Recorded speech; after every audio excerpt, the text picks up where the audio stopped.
Dahil nga maaga kami pinauwi, alas 4 pa lang, nagkayayaan kami magkakatrabaho na kumain sa Jollibee. Kaya eto, naglalakad na nga kami papunta ron. Hinihintay pa nga namin yung ibang kasama namin. Kasi yung isang kasama ko, naiwanan niya yung payong niya. Tapos yung isa, susunod na lang yun dahil kinuha niya pa yung motor niya. Natatawa nga ako dito habang nagbibideo kasi yung isa sa pinamagda sa trabaho ko, ayan, takbo siya ng takbo dahil nga kakalimutin to. Kahit cellphone niya nakakalimutan niyang kunin. Pero syempre, mas maganda pa rin yung jowa ko sa kanya kasi mahal ko yun eh.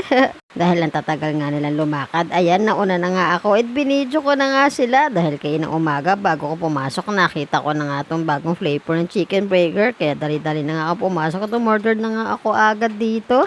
Hihintayin na lang natin tumunog to, ibig sabihin nun ready na yung order ko. Kanya-kanyang pwesto na nga yun nangyari dito. Siyempre, kanyang-kanyang order din. Yung iba nga nagsiselfone na nga lang. Nakasabay na nga lang ng pag-order. Matagal na nga namin plano to. Parang last month pa nga kung kailang bagyo na nga. Tsaka pa natuloy, hindi napigilan ng ulan yung gutom namin.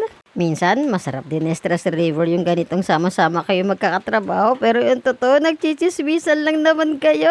Medyo maingay nga lang yung video ko na to kasi habang binaboys over ko to, kasagsagan naman ng umuulan. Wala rin kasi akong no choice, puno na kasi yung storage ng cellphone ko kaya kailangan ko ng i-voice over to para ma-delete ko na yung ibang video at ma-upload ko na to. Ang purpose ko lang naman sa video na to, kaya ako to na-record kasi ala-ala din to kahit papano para kahit magkahiwa-hiwalay kami at mag-resign man yung iba, meron akong ala-ala na sila yung nakasama ko. Talagi mo tatandaan na kahit saan ka mapunta, importante ang paikisama. Siyempre, hindi naman yung tipo maagrabyado ka. Sa totoo lang, hindi naman talaga ako mahilig sa mga ganitong lakad. Kailangan ko lang maisama kasi ayoko masabihan ng KJ. May pagka-introvert din kasi ako. Mas gusto ko pa manatili lang sa bahay kaysa makipagdaldalan sa iba't ibang klase ng tao. Kung minsan naman, kung di mo ako daldaldalin, hindi ako makikipag-usap sa'yo. Kaya madalas, kahit nung high school pa ako, madalas ako masabihan ng suplado. Kahit kasi kakilala kita, kung hindi mo ko papansinin, hindi rin kita papansinin. At natapos na naman nga ang isang araw natin pagtatrabaho. Naglalakad na naman tayo sa ulan pauwi ng bahay. Pumasok tayo, umuulan. Tapos uwi tayo umuulan.